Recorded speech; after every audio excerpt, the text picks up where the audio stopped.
Can storytelling and art transcend race and culture? We'll find out. All right, like I said, and the reason why I proposed that question is because right here with me, I have fellow filmmaker and other content creator Justin Roblero here to talk about his latest documentary, Shades of Otaku, and talk a bit about anime and really the influence that anime has had over the years, but more specifically, of course, in the black community. So, Justin, regardless, how are you, my man? I know you told me you had a crazy day, but in general, how are you feeling? I'm good. I am good. Welcome, very welcomed. Thank you for asking me to do this, but I'm good. We're here. I'm ready to talk about whatever we need to talk about, get into it. But I appreciate you for even having me, and my energy is here. Like, I'm good. I'm ready. Of course, man. I'm glad to have you here because I don't know a lot of people know, but we connected about a year ago or roughly, I think, at a One Piece. roughly like I think One Piece. Yes, at the One Piece watch party by Land Party, which I thought was great. And I'm new to One Piece, so that got me hooked already. No, so. me too. I'm in the same boat as you with One Piece. Like, Oh, we okay. have the same story, I think. Oh man, how the stars align. But yeah, so in general, I know you're also a filmmaker because that's how, I met you. I saw your camera. I'm like, hey, that's what I'm talking about. So one of the biggest questions is, because I know a lot of people's origin stories when it comes to filmmaking, video production. What is yours? What inspired you to become a filmmaker? So I think from whenever I could hold a remote, I was watching movies. Like, that's something my parents always told me. Once they had to teach me how to use the remote to rewind, because they would put on a movie and at the end of it I would just be like, again. So they taught me how to rewind it, and I would just keep rewinding the same movies over and over again. But I don't think it was until like maybe middle school, high school, where I decided I wanted to act. So I originally wanted to act. I wanted to be an actor. So I went to college for acting as well, for theater. I had my bachelor's actually in drama, in theater. And while I was there, I wanted to learn how to make films, just because when I left, I was like, I'm going to see if I can make my own stuff, kind of. So I did some like Final Cut classes. I was trying to get into the film program actually in my college. Ended up not getting into it. They didn't accept me. But I learned lighting, editing, and a little bit of sound design while I was taking those classes. Then when I left college, I was broke, like most college students are. So I started taking headshots for my other theater friends, and I learned my way around photography that way. And then eventually I started making some YouTube skits, and it all kind of just led back to me doing video. And I was like, I wanted to do film I love film in the first place, and I'm tired of not getting roles as an actor, or even I did some background work on some Netflix shows, and I just didn't like the lack of control I had over projects or when I'm getting them. So I was like, I'm making my own skits. Let me see if I can make my own films. And that's kind of how it circled into like a full circle, really, because now I'm doing filmmaking specifically. Dang, I didn't know you wanted to do acting initially. Yeah, that's and interesting. Even now, like, I still love acting, and that was another thing. I was like, when I'm doing films, I was like, I could put myself in my films later on along the line, So it's never a closed door for me for acting. So, yeah. Dang, yeah, because I remember like I was doing a short with one of my friends, and he was, you know what? I'm just cameo my own film, and I'm just like, you sure you want to do that? He's like, yes, I do. So I'm just like, hey, it's your film, no problem. But yeah. So I love how so you basically started off in acting, then you were like, hey, I'm just gonna do a bunch of things just to get my feet wet, essentially. So for you, because I know we're both, or at least we're both African American, like, young filmmakers, essentially, and for you, I wanted to know, how do you see, especially from when you started, I want to do acting or even filmmaking, to now, how did you see that black filmmaking space evolving and growing? And what made you say, I wanted to be a part of not just film production, but also just in general that entire community, and especially within the African American black film space? That's a really good question, by the way. That is a dope. Can I curse? Go ahead. I don't care. I don't know. That's a great ass question. That's a good question.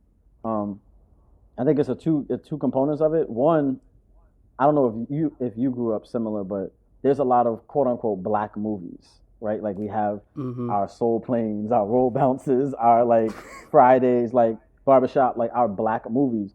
And while I love some of them, I love a lot of them, but I also do not like a lot of them. And I just realized over time, like the movies, the films that I also grew up watching, like for me, I wasn't just watching our quote unquote black movies. I was watching everything. I was watching Disney movies. I was watching Gladiator. I was watching Silence of the Lambs. I was watching, Friday, Baby Boy. Like I was watching Fast and Furious. I was watching everything. So I was starting to learn, what makes a good movie, what makes a culturally significant movie. And I started to realize a lot of the quote unquote black movies or movies that had African American characters in it, some were good, some were not good. And not even just not good, like bad. Some were just not like there wasn't any care or reason behind it. And it was the same movie. Like we were watching the same movie. Like exactly the same story, the same characters, the same hood, the same this, that, and the third. So the older I got, like, into college and later on when I'm actually making my films, I just wanted to see more of black people in different genres of film.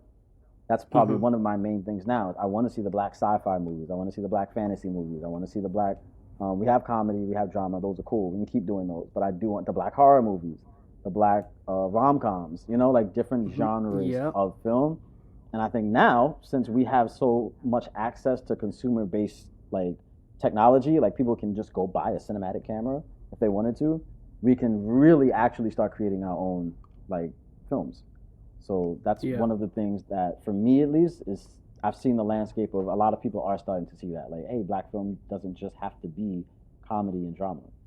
Like, it can be essentially whatever we want it to be.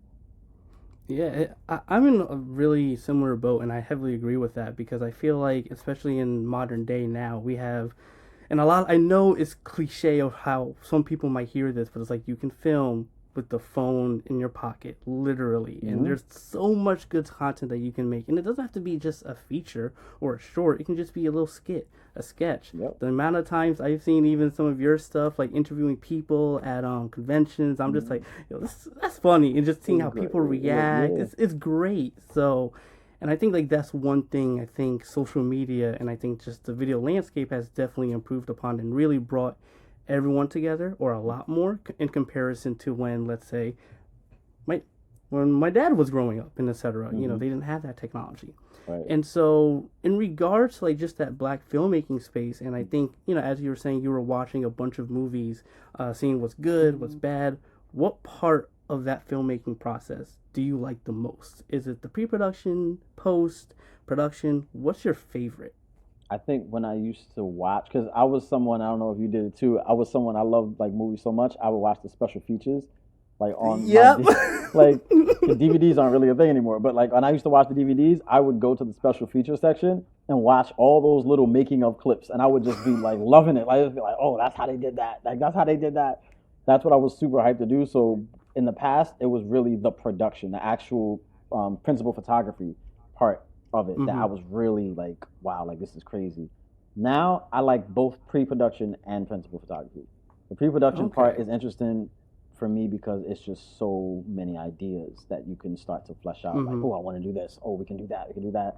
And then planning also, like that makes me feel good, like making progression in this and collaborating, like finding people like you or finding people like Greg from Land. It's like, oh, these are people that could add to this project in this way and that way. And then when you actually do principal photography, seeing it come to life is cool. It's like, oh, this is when I'm gonna do this, and then oh, that broke. How are we gonna fix it? Oh, we're gonna do this, and then later on, telling that story like y'all wouldn't believe that this shot was a nightmare. We did some stuff, yeah. Right, we did some stuff like that shot. The car crashed, and we were supposed to have a car. Like those stories, I enjoy like making it happen. Post, I'm done. I'm already tapped out. You're like post, nope. Yeah, post, I'm like, let's just do the next project. Like, this is crazy. It's like you sit down and post and you're like, sound. Yeah, nah. You're looking at everything that was amazing. And you're like, this isn't that good. Like, wait a minute. But then it's also cool because then by the end of post, you're like, oh, actually, we did a good job. We just had to work through it. Exactly. Like, and that's one of the aspects that I like a lot too. Like, I think for me, I love pre-production, production, and post. But I think my favorite might be probably post because I like color grading because I've been doing a lot of that more recently. Like I love just finessing the colors, making things pop, diluted, whatever it may be. But also at the end of the day, I'm a storyteller at heart, and I just like to write. I like to write stories, just write up characters, write up worlds that I would definitely want to share in any medium, not just film, but animation, comics, anime, whatever it may be. Because that's something I've realized over time that I just like writing, and I just want to be behind, have my desk, my water, whatever, and just write. And sometimes I'm up for hours writing and building out worlds, and then I'll call up my friends, and they'll be like, "When did you make this?" "Oh, last night." Yo, I went crazy, bro. I don't know. I didn't get sleep. Episode trilogy was just basically. I'm just like on the high wire. But yeah, and I think, with all this conversation about how things have evolved from back then to now, how we can record, and one of the things that one of the projects you're working on is Shades of Otaku, and I remember coming across it, and I'm just like, this is amazing. Nobody has touched this, at least in my lifetime. Right. I'm only 26. This is awesome.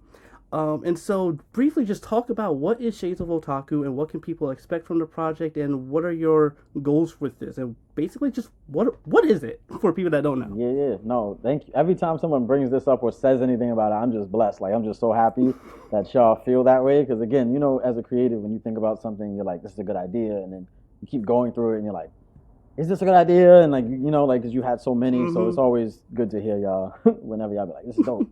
But anyway, so for those who don't know, Shades of Otaku is a feature film documentary that's in production right now. And it's about the rise of popularity in anime and its resonance with the African American community. It is supposed to be, it will be, something unlike anyone has ever seen before. The way this came about was, I don't know if anyone saw the documentary Enter the Anime before. It's on Netflix. I was watching it, and I actually felt like it did not represent not only anime, but just anything regarding anime. Also, there isn't really many documentaries on anime in general, at least in the West. Yeah. When I did that research before, after watching that, and I was like, wait a minute, like, one, there's not really a good representation of anime. Two, it was around the time I started infusing anime into my content as a whole, because anime has always been something that I fucked with, since Toonami, even before Toonami. So memories. So I was like, no one's telling the story of, one, anime in the West, and two, the Black community that's been cosplaying and that's been watching Toonami. Like, Toonami was a big part of a lot of our adolescence growing up. Like, even if you weren't into anime, you watched Toonami. It was such an influential thing. So I was like, if I could combine those two things together, and then also the fact that anime is super popular right now, unlike we've never thought it would be. We're coming from a time where you were being teased as an anime fan, or it was not cool to say, I do the Naruto run. Like, all of that was just different. So I was like, if I could combine how we got here, because that's interesting in and of itself. How did we get here? Showcasing anime and making this film be a actual love letter to anime fans, because I felt like the other documentary wasn't. I felt like it was more just, anime is popular. Let's cash in on this. Like, that's how it felt. Yeah. I could be wrong, but that's how I felt. So I was like, I want this to be a film that's for the anime community, that's for anime lovers, and it feels like it's done with heart, it feels like it's done with compassion. And then a step further is the Black community, because we've been rocking with anime for a long time, and it's impacted us in such a weird way culturally. Like, most people that watch anime that I know that are African American or even Latino or any Black and brown in general, they resonate with those stories so well versus some American medium cartoons. So that was just intriguing to me, like super intriguing to me. I was like, oh no, we can make something special from this. Yeah. Man, that's really exciting, because again, everything you're talking about is it's not just anime, it's the influence of anime within the Black community, and I think that's what makes your documentary so special and so unique, that made me excited. And again, I have a weird relationship with anime, because I haven't really been that big in it until the last 2 to 3 years, to be honest. Oh, really? I'm very I've grown up with it, like Dragon Mm-hmm. Ball Z, Right. Naruto. Yeah. I'm familiar with Sailor Moon. I'm familiar Mm-hmm. with Akira. Like I'm familiar with them, but I've Mm-hmm. never fully indulged myself until recently, where I would have basically almost anime nights with one of my friends, Will McDonald. I will shout you out. I don't care. We would like get together and literally watch Attack on Titan, My Hero, Parasite, and like he's like bringing me You've been down getting the the good list. ones. Yeah, exactly. You've I'm been getting the getting good ones.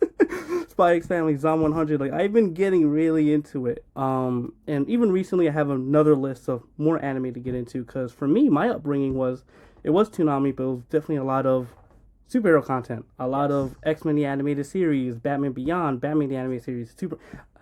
The list is high Shout out Justice because League Unlimited. yep. Oh man, Green Show Lantern. was amazing. Yes, that was my guy. That was my guy the entire time. I still want him in live action. They better make him. Yes, But they yeah, needed Jon Stewart for a minute. that's what I'm saying. Like it's long past time for some Jon Stewart in live action now. Like, come on, I need that. But yeah, like in the recent years, like I've been getting more into it lately because of how I feel about Marvel stuff right now. Some DC, but I was like, I need something else. And then I started getting into anime. I'm just like, oh. Yeah. And then I watched Parasite, and I was like, oh heck no, Oh. god dang. Some of it is wild. Some of it is is a wild. little wild. It is wild. Someone who's a storyteller and enjoys storytelling, I also would feel like some of these stories would definitely like spark some type of inspiration and stuff for you specifically. Yeah, it definitely did because I was like, oh, now I'm getting this idea, or I'm going back to an old story and I'm like reworking things because this anime inspires something. I don't want to say which one because that project I'm writing. It's coming along, so I'm just like, yeah, not yet. but yeah, and so one of the things in your documentary is that you're following four people or four pioneers in this community, and we know one of them, and that's how Greg from Land Party. Would you mind talking about how you met some of these people? Their inspiration, why you chose them, and basically like essentially what influence they found or they had on the community as well that you were like, I need to document this. I think this is a good representation for what I'm trying to create.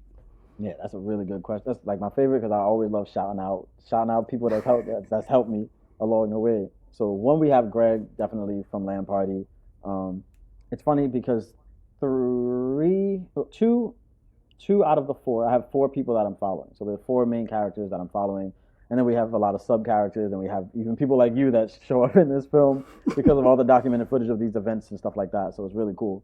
But my four main characters, Tasha, aka Dragon Baby T, she is based in LA, and she's the co-founder of something called Anime Geek Retreat. And I originally came across Tasha because of Jasiri. You know Jasiri? Shout out Jasiri. Yeah. My boy Jasiri, we kind of grew up together. And I saw that he went to something called Anime Geek Retreat. And around the time I was creating the documentary, I reached out to him and was just like, hey, like I saw like you went to this thing, like can I get in contact with the people who founded this and stuff like that? So he definitely did like link me to Tasha and a good amount of people that I wanted to actually interview for the documentary also happened to be going to Anime Geek Retreat. So I hit up Tasha and just like, hey, I told her what I was doing, and she was so dope and was like, yeah, you could come and actually maybe do you want to be a videographer at Geek Retreat? I was like, oh, that'd be fire. So like that was such a blessing. I went there, and that's actually how I met Greg from Land Party. He was actually at Geek Retreat. So that's how I first met Greg. And that's also how I met Manny Moon, my third person that I'm following, her aka Moon Killer 17. She's an amazing cosplayer and streamer, gamer, and just super, super talented. She's also actually into filmmaking. Yeah. And then my fourth subject is Anime Sundays, aka Jared, aka Anime Sundays. Shout out to him. And I met Jared at a couple of these events, whether it was like after parties at cons, but I really like got to click with him in at MomoCon in Atlanta. And the one thing that I wanted to base my criteria of who I chose is one, their impact on the community, and two, actually three. One, their impact on the community.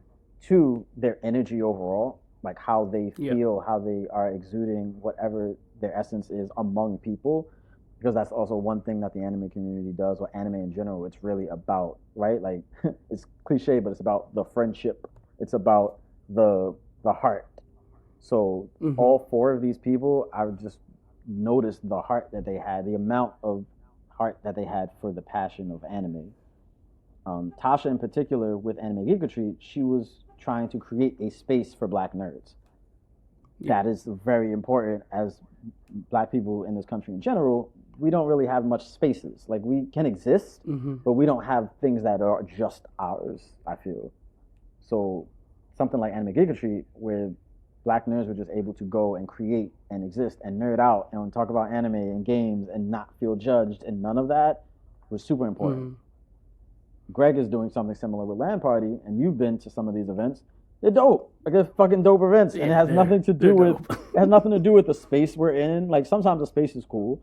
It has nothing to do with what we get, like the food or drinks. Like, that's cool, but it's about the connectivity. It's about who shows up and like when they show up, how we are and how we interact with each other, and then the other two people, Manny Moon and Jared, on the aspect of Greg and Tasha being the cultivators of space and creative spaces, Moon and Jared are the cultivators of community, because Manny, with her cosplay, like going to cons and being in people's TikToks and doing all this stuff, I'm like, oh my God, you're so talented, you're so cool. And people go to these events to catch up with her, to see her, like to, and Jared as well, hosting things like Trap Sushi, shout out to Trap Sushi. People go to interact with him, to see him because they like his content or like his energy. So that's some of the criteria I used to pick them. And then when I met them, of course, like, because for me, energy is big on film sets and production. And I clicked with each one of them, like no brainer. Like there was no brainer. Like there was never a time where I was like, I don't know if I'm gonna fuck with this person. No, it immediately was like, I will. Yeah. Exactly. Yeah, I feel that energy and just getting to know the person, or just that initial reaction and interaction, is like pretty important, because you'll kind of get a sense pretty immediately if you would want to mess with them, you would want to continue hanging out with them, collaborate, or whatever. And I feel that I've noticed a really big like difference between certain communities, and for me at least, because I've been going to New York Comic Con quite a while, and then I went to Anime NYC last year for the first time, and I can automatically felt that it felt very different. One, it was great to see even a lot of African Americans, which is something I was not expecting. I was like, whoa, it's a lot more than I realized, and I was like, that's what's up, man. That Black Panther power. I was like, this is great.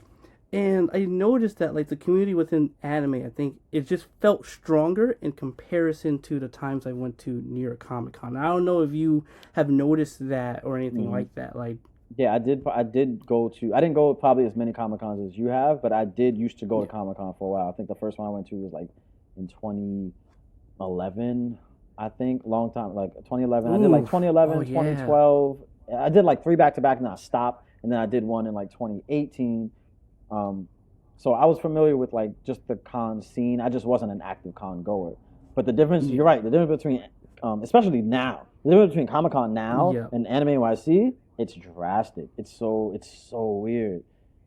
Like, it's so weird.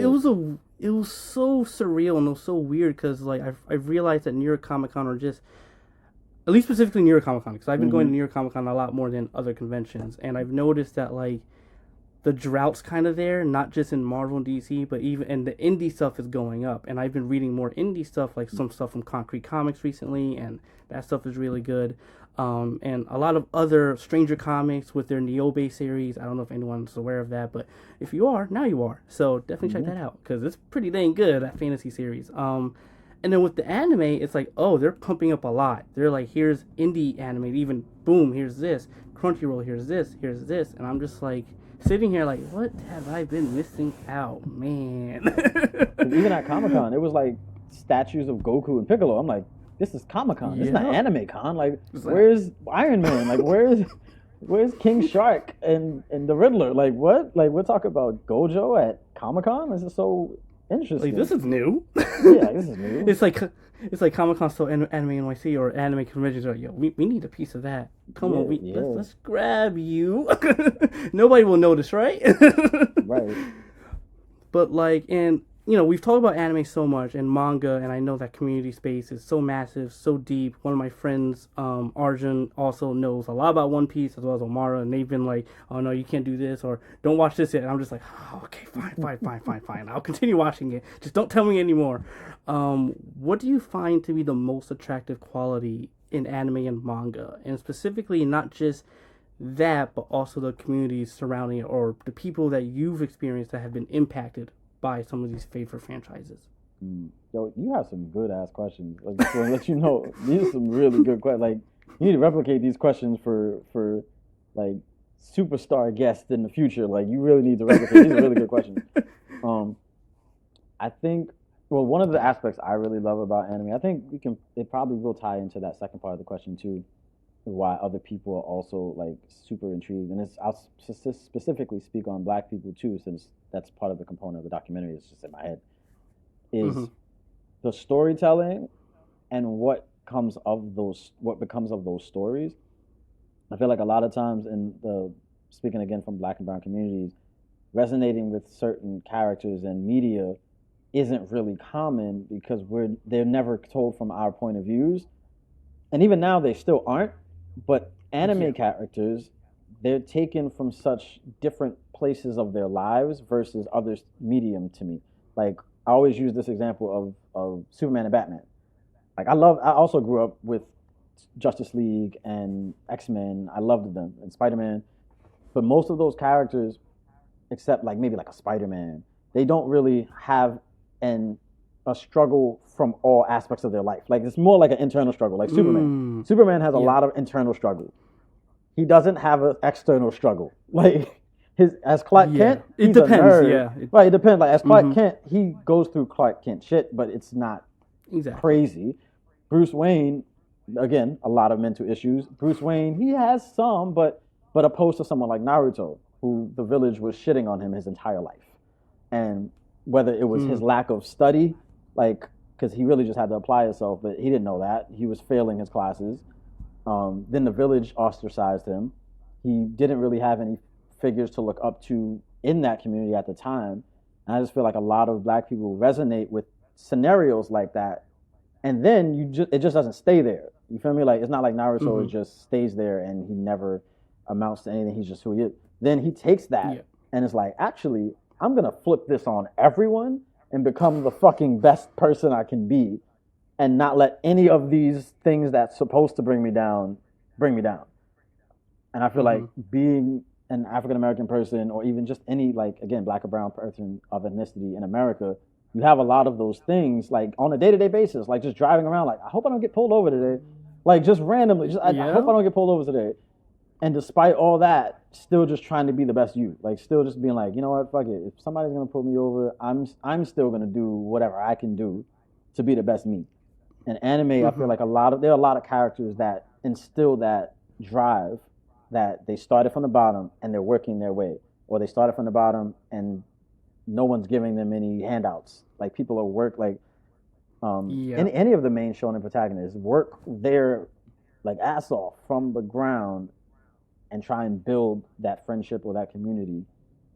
So that's one thing. And then the way it's told, the way the story is told to me is always beautiful in anime because it never shies away from a lot of um, difficult subject matter, which I think a lot of American Mm-hmm. mediums sometimes does. Like you said, Yeah. Parasite. Like you look at some of that shit and it's like, whoa, like shows where Yeah. families die in the first episode. Like that didn't happen in Spider-Man. It's just Uncle Ben got off, but this man Just one Tanjiro, guy. this man Tanjiro, Yeah, like his life was poof. Yeah, but like I like that you're saying that like a lot of in anime that what African Americans can relate to is probably that we have to put in the work. We have to do all of this to be the best version of ourselves. That maybe Western media just doesn't really cover all too much.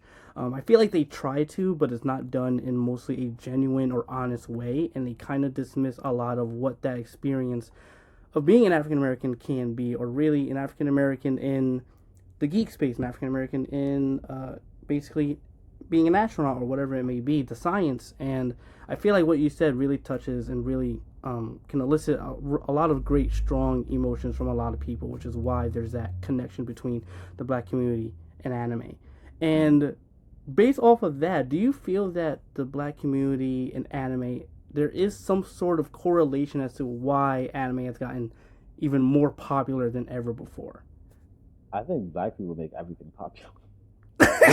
We just make everything popular. Like everything. Not even to sound cocky, I just feel like everything we touch is just popular. Like when you take it down to pop culture in general, like black people have helped pave a lot of just pop culture, music, creators of rock and blues and hip hop, and how many people over around the world love hip hop, like just love hip hop.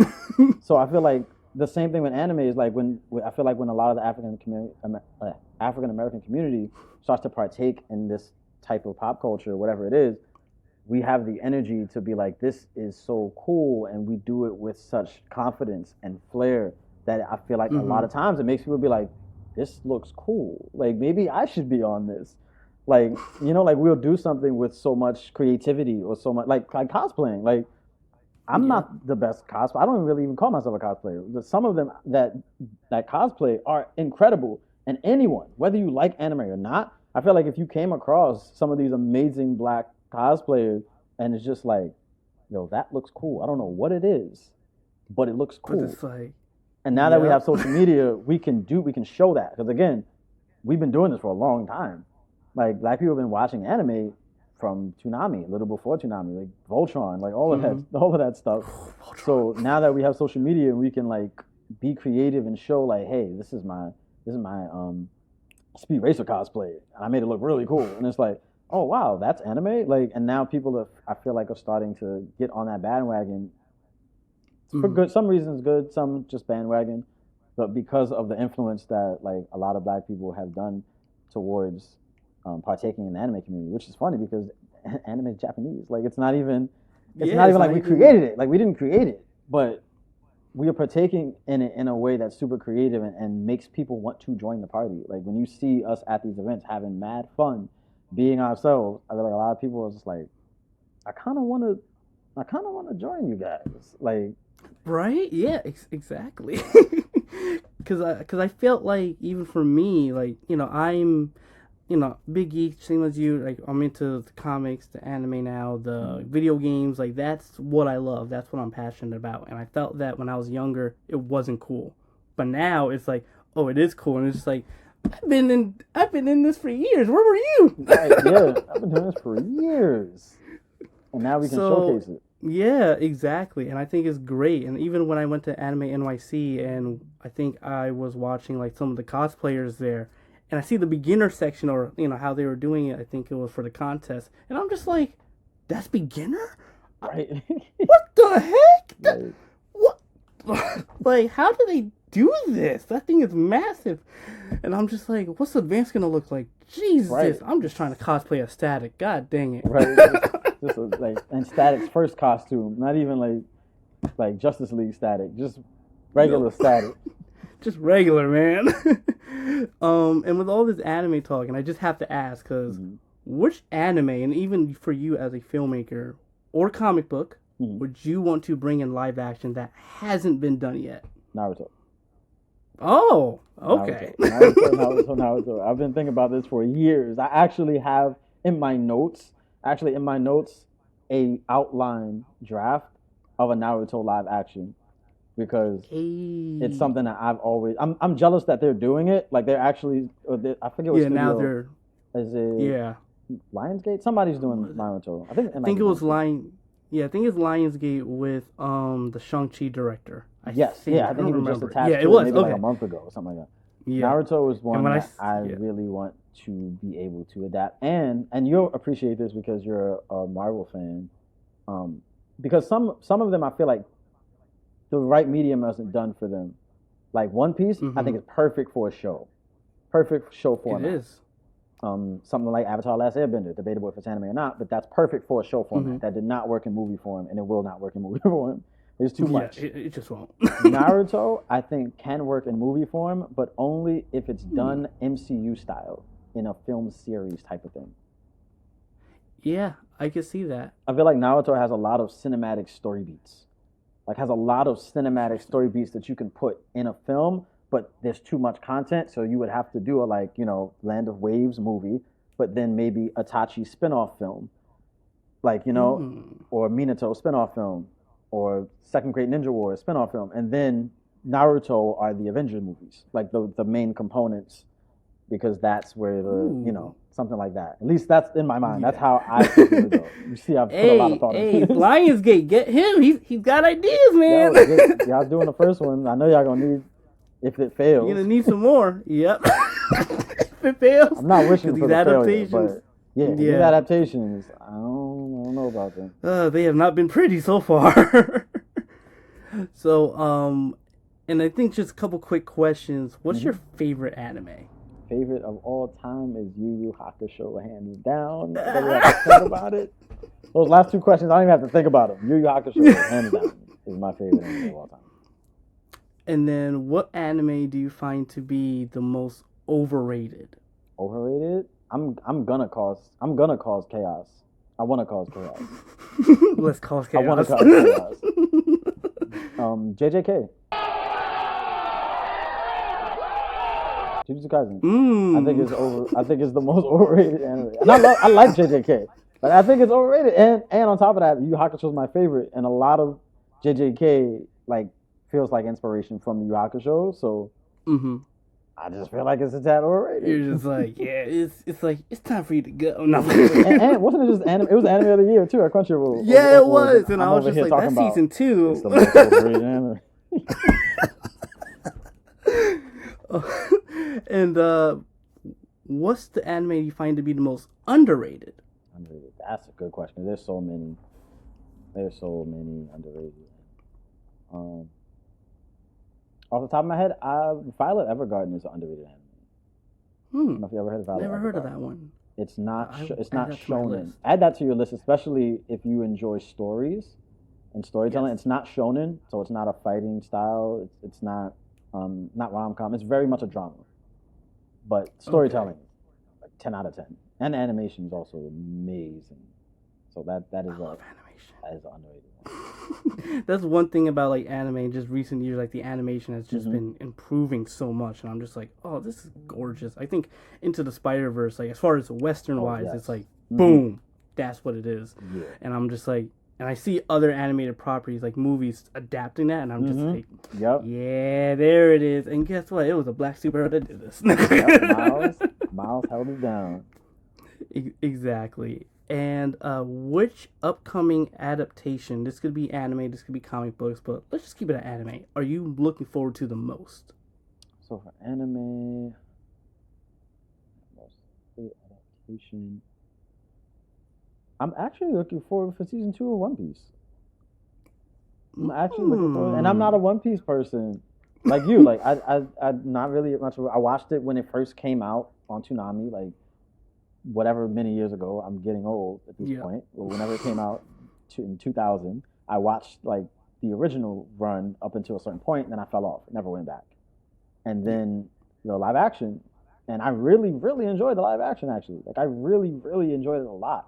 So I'm really hyped to see season 2. I'm hyped to see Tony Chopper in there. I'm hyped to see Smoke. I'm hyped to see so many characters that I need to learn more about. So yeah, even for me, when I watched season 1, I was like, dang, this is good. And I didn't watch the anime, and then I watched the anime, and I'm just like, they actually did a good job.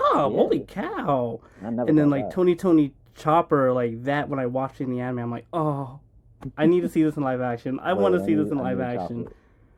Oh, man. And one last question, and that is, if you're going to have 3 to 5 anime characters to take on, let's say, the toughest boss in a raid, who would you want by your side? I feel like a lot of people will be immediately pick some easy ass answers, be like Saitama and Gojo, and it's just one shot everyone. But I like to mix it up. I would choose Kurama from Yu Yu Hakusho, because Kurama, that is Kurama. I would probably choose Urza Scarlet from Fairy Tail. I feel like people don't really, I personally don't love the ending of Fairy Tail, but their characters are still top tier.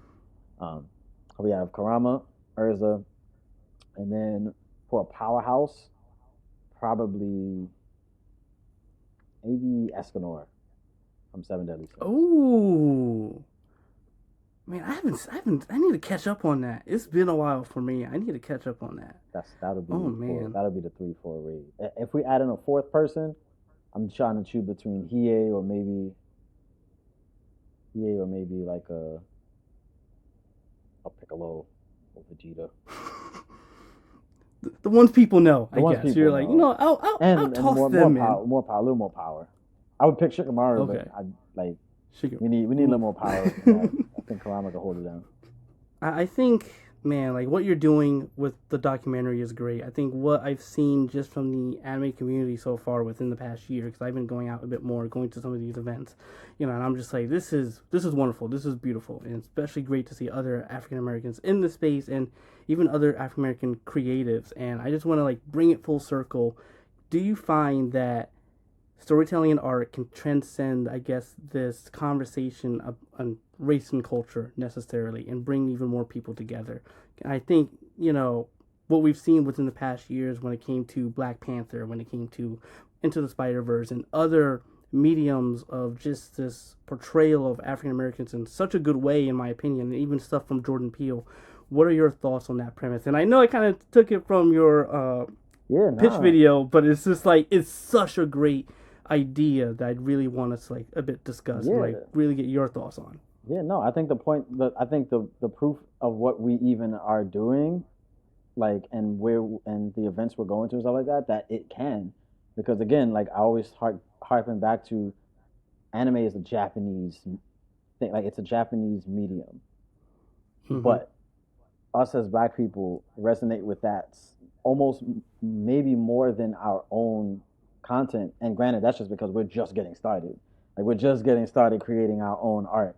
So it can, because we're reading, and one of my other friends brought this to my attention too, like we're reading subtitles. Like we're not even like, it's not even like, like we're hearing, we're reading subtitles and feeling stuff. Like we're crying from these stories, reading subtitles, not in our language. We're learning cultural norms that aren't ours. Like bowing and everything that like comes with the Japanese culture. Like we're learning that and understanding it and respecting it and feeling it, and then talking about our friends with it, like, yo, remember that part, and oh my God, what happened to Jiraiya and this and that, and like we're super excited about it.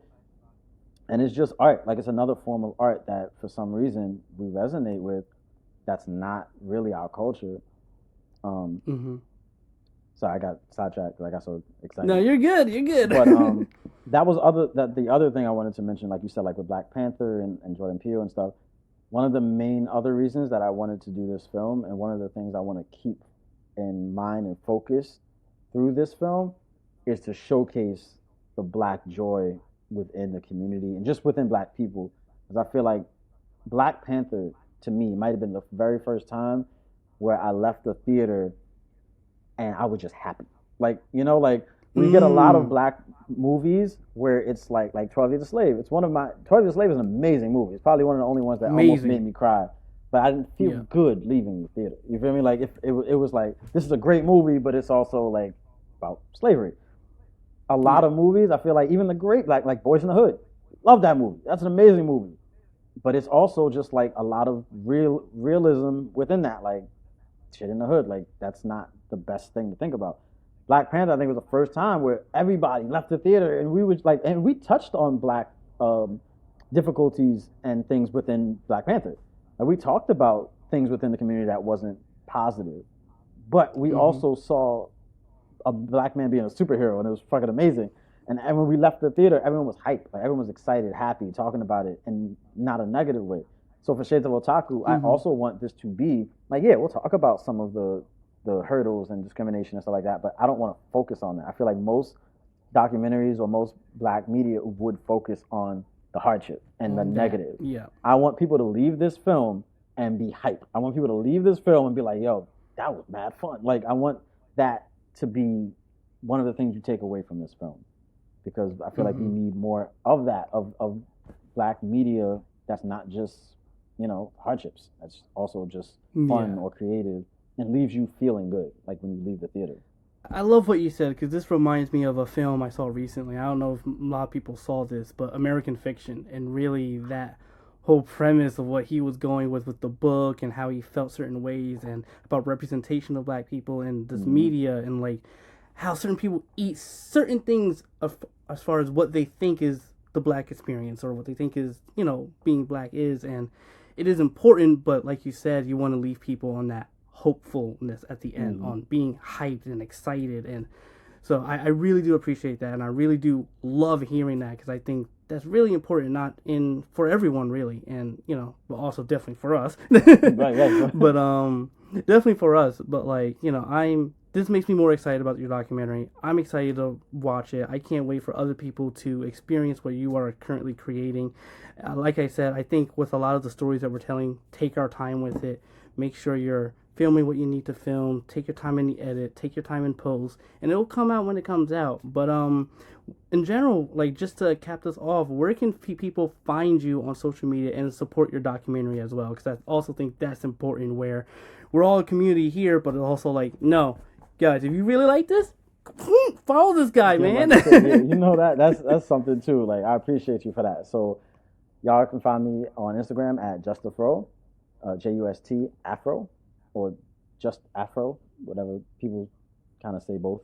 Just Afro, Just Afro is whatever you want to call it. And the documentary itself, Shades of Otaku, you can find at the Shades of Otaku documentary on Instagram as well, and on TikTok, Afro Productions, at Afro Productions, where you can find me. And Shades of Otaku also has a GoFundMe link there too, if y'all ever wanted to be ever so gracious and put whatever you need to in there. It could be $1, it could be $2. I'm highly appreciative to any type of donation or support, even if you're just sharing it, even if you're just sharing Shades of Otaku, following all of that. I appreciate it 110%. So thank you, Darius. Of course, man. Like, I mean, like, I just find that to be very important, and I want people to know that with my channel, it's not just about me reviewing stuff, but also this type of conversation and bringing that into the light, because I think it's important, and actually supporting each other, whether if you can with money, if you can't, share it. Just a simple share. It's not simple that share. No. A simple share. Like, simple share. I'm good. I want y'all to see it. Like, I want everybody to see it. I can't wait till it's out too. You are definitely going to be one among those ones that I have at that first screening, because you know I would love to hear what you think of it, for sure. I will have my popcorn, ears open, notepad ready. Yes, please have the notepad ready. I need critiques. I need notepad notes. ready. I need notes. No. Yes, but like I said, guys, if you guys want to support this, all of his links will be in the description down below. And of course, you know where to follow me. It's not about me. It's about him, his project, because that's what's important. It's about the community. It is about us helping each other and supporting each other out no matter what. Because I have a lot of faith in this, and I'm pretty excited, especially now that I'm really getting into anime. So I'm kind of like, yeah, let this be good. Oh, yeah, you're gonna get the good. You're gonna get the good list too. And I'm interviewing a lot of OGs, so you're gonna get the good list. Anybody who's not into anime already, y'all gonna get the good list. Y'all gonna get the real good list. It's like when you watch this documentary, you're gonna see which anime you're like, oh yeah, that's the one. I thought JJK was the best. We got a lot. We got a lot more. A lot more. But yeah, thank you so much, Justin, for coming on. I'm excited. Suggesting. Thank you for even having, like, honestly, thank you for even asking me to do this. Super. Yeah, of course. When I knew I wanted to do this type of content for my channel, you were one of the first people I wanted because of that documentary, and I think just being around you when we were on set a couple times and whatever, it was just like, yeah, this is someone I want on the channel. This is someone I think has not just potential, but also is doing great, amazing things. So I definitely want to give you a platform, even if it's small. Yeah, like I said, I don't care. It's this could be big. Like you never know. This could be big. You could be doing this for Deadpool 3. Like all of a sudden, like you don't know. Yo, when Deadpool 3 comes out, I might have a lot to say with that. Yeah, I'm definitely have my review ready for that too. Oh, yeah. But yeah, again, like I said, thank you so much for hopping on. Guys, if you have any other questions, of course, let us know. Let him know. Follow him on Instagram, TikTok, everywhere where he is at. Everything's going to be in the comments down below, in description. Everything's going to be there. It's going to be not just on YouTube. It's going to be on Instagram. It's going to be on my TikTok. It's going to be anywhere I could place this because that is important. And of course, if you guys want to see more content like this, more interviews, more analysis, something like this, because we didn't just talk about anime, we talked about the influence of it, the community, and all of that, because that is important, at least to us. And if you guys enjoyed it, be sure to hit that like button, hit that subscribe button, and I'll see you guys in the next video. As always,